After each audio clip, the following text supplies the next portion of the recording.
दोस्तों, आप सभी को जय श्री महाकाल। स्वागत है आपका हमारे YouTube चैनल पर, जहां हम आपको महाकुंभ 2025 प्रयागराज की पूरी जानकारी देने वाले हैं। जैसा कि आप सभी को पता है कि महाकुंभ शुरू होने वाला है और अगर आप भी इस भव्य मेले में जाने की योजना बना रहे हैं तो यह वीडियो आपके लिए बहुत ही महत्वपूर्ण है। हम आपको बताएंगे कि आपको महाकुंभ में पहुंचना कैसे है, कहां ठहरना है, कहां खाना है और महाकुंभ का पूरा टूर गाइड आपको इस वीडियो में मिलेगा और कैसे कैसे आप इस अद्भुत अनुभव का आनंद ले सकते हैं। तो चलिए चलते हैं एक नई यात्रा पर। सबसे पहले बात कर लेते हैं कि आपको महाकुंभ 2025 में पहुंचना कैसे है। प्रयागराज पहुंचने के लिए कई तरीके हैं। यहाँ आप अपनी सुविधा के अनुसार पहुंच सकते हैं, जैसे कि अगर आप हवाई मार्ग के द्वारा आना चाहते हैं, सड़क मार्ग के द्वारा आना चाहते हैं या रेल मार्ग के द्वारा आना चाहते हैं, तीनों मार्ग उपलब्ध है। सबसे पहले बात कर लेते हैं हवाई मार्ग की। अगर आप हवाई मार्ग से आना चाहते हैं तो प्रयागराज का सबसे नजदीकी हवाई अड्डा है प्रयागराज बॉमरेली एयरपोर्ट। यहाँ से मेले का स्थान करीब 15 से 20 किलोमीटर की दूरी पर है। यहाँ आप टैक्सी या ऑटो के जरिए वहाँ पहुँच सकते हैं। अब बात कर लेते हैं रेल मार्ग की। प्रयागराज रेलवे स्टेशन भारत के प्रमुख शहरों से अच्छी तरह से जुड़ा हुआ है।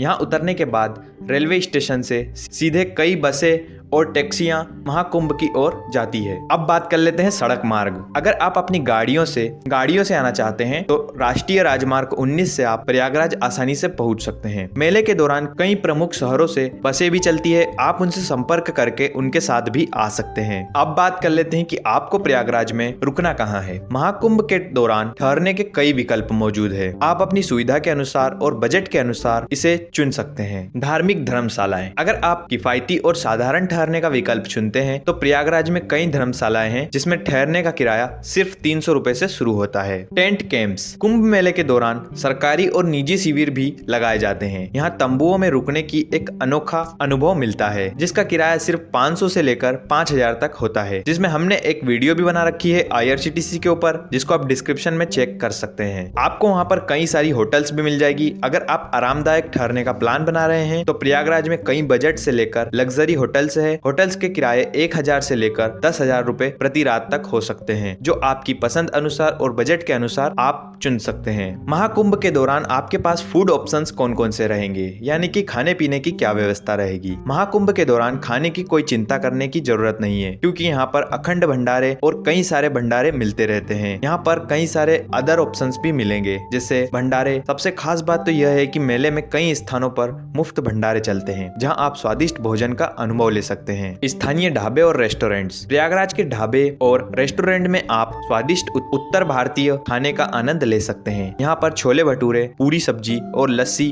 काफी ज्यादा मशहूर है। सड़क किनारे स्ट्रीट फूड। अगर आप हल्के फुल्के स्ट्रीट फूड का आनंद लेना चाहते हैं तो यहाँ गोलगप्पे, आलू टिक्की जैसी अन्य चीजें मिलेगी, आप उसका आनंद भी उठा सकते हैं। अब बात कर लेते हैं कि आपको प्रयागराज में कहाँ कहाँ घूमना चाहिए। सबसे पहले नंबर पर आता है हमारा त्रिवेणी संगम। प्रयागराज का सबसे महत्वपूर्ण धार्मिक स्थल त्रिवेणी संगम है, जहाँ गंगा, यमुना और अदृश्य सरस्वती नदियां मिलती है। इसे भारत के सबसे पवित्र स्थानों में गिना जाता है और महाकुंभ या अर्धकुंभ के दौरान यहाँ पवित्र स्नान का विशेष महत्व है। संगम पर स्नान करना और पूजा करना मोक्ष की प्राप्ति का मार्ग माना जाता है। यहाँ नौका विहार का आनंद भी लिया जा सकता है। उसके बाद आता है हमारा बड़े हनुमान जी का मंदिर। संगम के पास स्थित यह विशाल हनुमान जी का मंदिर, जिसमें हनुमान जी की लेटी हुई प्रतिमा है, भक्तों के लिए एक विशेष आकर्षण का केंद्र है। अगर आप त्रिवेणी संगम जा रहे हैं तो आपको बड़े हनुमान जी का मंदिर जरूर दर्शन करना चाहिए। अगला स्थान है हमारा अक्षय वट। अक्षय वट एक प्राचीन पीपल का पेड़ है, जिसे अमृतव्य का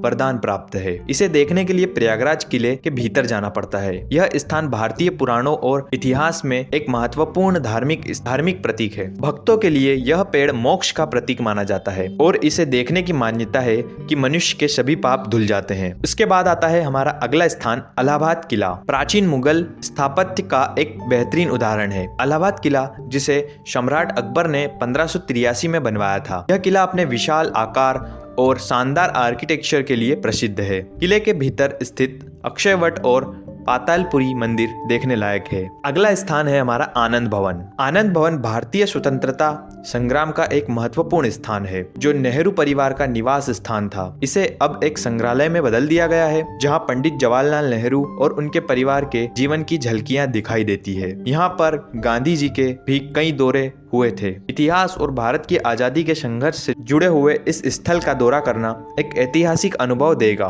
दोस्तों, इसी दौरान महाकुंभ 2025 के दौरान कई सारी टूर एजेंसीज कंपनीज कई टूर पैकेज निकालती है, जिसे भी आप लेकर उनके टूर में शामिल हो सकते हैं, जिससे आपका जाना आना, रहना, खाना और वहाँ घूमना सारी जिम्मेदारी उनकी होगी।